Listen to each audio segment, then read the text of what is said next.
Saíram recentemente mais notícias sobre os índices de inflação, que estão preocupando não só aqui o Brasil, como o mundo. E é sobre isso que nós vamos falar no vídeo de hoje.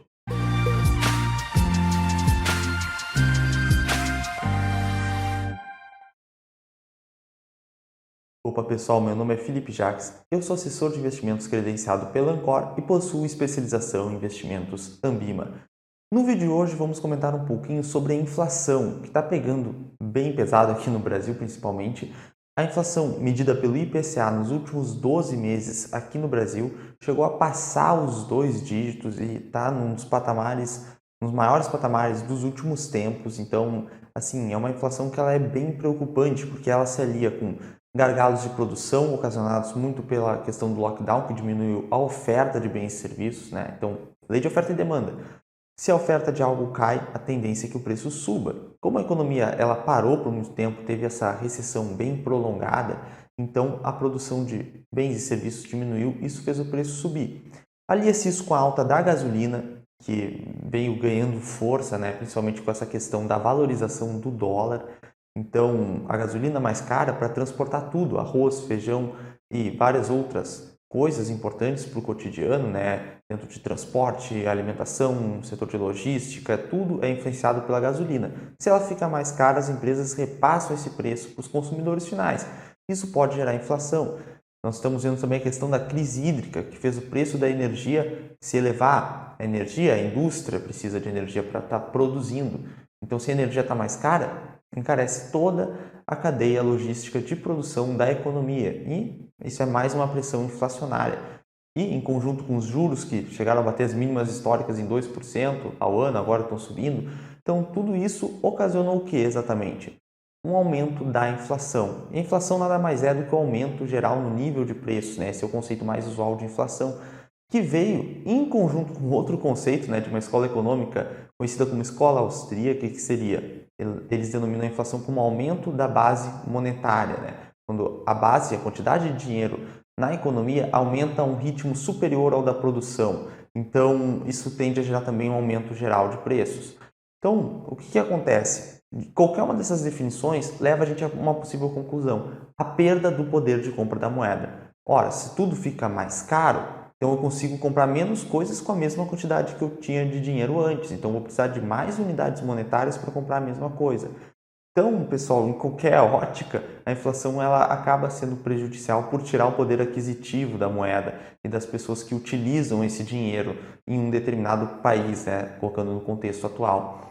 Então, o que acontece? A inflação acumulada nos últimos 12 meses chegou a bater 2 dígitos, até superou isso, né? Está em 10,67% no acumulado e está mais que o dobro do que o limite mais alto da meta de inflação. Então, assim, há uma alta muito expressiva e não tem como bater a meta, né?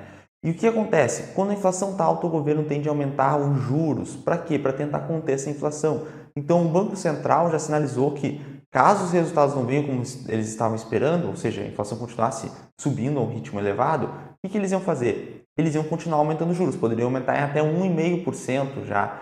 Então, a Selic, que já está em 7,75, pode aumentar mais ainda, vai estar quase batendo os 2 dígitos, basicamente, também. E por que isso acontece? O Bacen está atrás da curva de inflação. A inflação já disparou e agora o que resta ao Bacen? Ele começar a elevar os juros.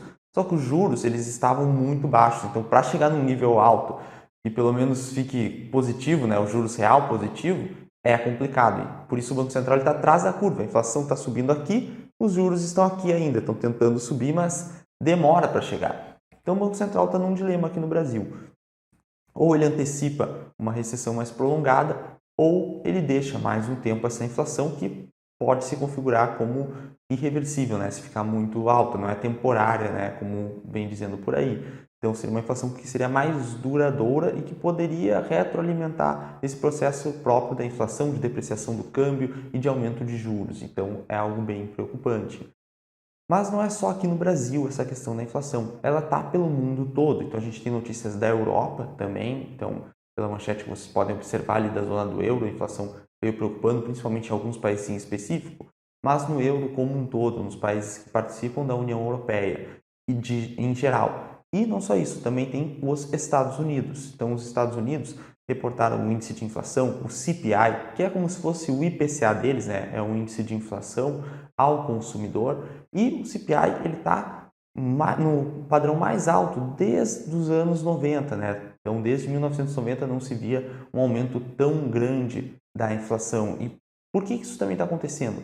Porque os juros reais lá nos Estados Unidos, o que são os juros reais? Se a taxa básica de juros deles, né, a Fed Fund Rates, que para a gente é a taxa Selic, ele está muito baixo, está entre 0,25% e 0,5% ao ano. Só que a inflação ela veio mais alta, então os juros reais nunca estiveram tão negativos. A gente mostra também nesse outro gráfico para vocês que os juros está extremamente negativo, então não vale a pena você poupar dinheiro se, deixando o dinheiro nesse rendimento dos títulos públicos americanos, você acaba perdendo dinheiro. Por quê? Ele até vai render alguma coisinha, só que a inflação, ou seja, o preço de tudo, vai subir em um patamar acima do que essa sua rentabilidade no investimento de renda fixa por lá. Então o que acontece? Os juros reais estão muito negativos.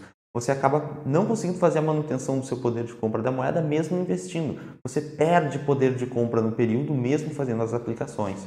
Então isso é bem preocupante também e é um incentivo para as pessoas, ao invés de pouparem, irem lá e consumirem, comprarem coisas. E quando as pessoas consomem mais, ou seja, demandam mais bem serviços, pela lei de oferta e demanda, invariavelmente o preço das coisas vai subir.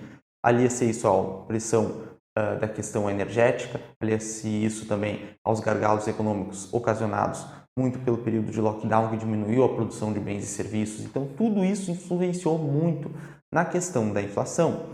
Então, pessoal, se a gente pegar naquele gráfico e descontar, basicamente, a taxa Selic deles, né, do CPI, que é um índice de inflação, a gente vê que deu muito negativo e isso os gráficos mostram, né? Tudo está parecendo fluir para que a inflação não seja tão transitória quanto estavam dizendo. Quanto à meta de inflação lá nos Estados Unidos, o Fed definiu que eles vão tentar fazer ela ficar em 2% em um determinado período, então não necessariamente em um ano. E eles nunca informaram que período é esse, então não se sabe ao certo como é que vai ser. Depois eles podem ter uma inflação bem menor e na média conseguir atingir esses 2% em algum período, que eles não definiram qual, mas isso a gente não sabe. E o que acontece? Então, normalmente, quando tinha um juro real tão negativo, logo na sequência aumentavam muito os juros. Mas o Fed parece que não vai fazer isso, até porque eles não teriam como, né, espaço fiscal para fazer isso. Quando eles aumentam os juros, eles vão ter um serviço da dívida mais caro. E assim, já tem uma dívida PIB 125%, então já é muito alta, diferente de outras épocas em que isso aconteceu. Até o gráfico em si mostra que quando os juros reais ficavam muito negativos, logo na sequência tinha um aumento bem brusco. Hoje em dia acho difícil disso acontecer e o Fed não sinaliza nesse sentido também, até pela questão fiscal, né? O serviço da dívida ficaria muito caro para os Estados Unidos, que já estão muito endividados, pagarem, então tudo isso complica. Sem falar na crise que ia causar nas bolsas, ia causar na economia real também, esse aumento de juros nos Estados Unidos, a valorização do dólar também que poderia acontecer, porque se os Estados Unidos, os títulos da dívida deles estão pagando mais, as pessoas vão converter mais suas moedas para dólar para investir nesses títulos que estariam pagando mais juros. Isso ia valorizar muito o dólar.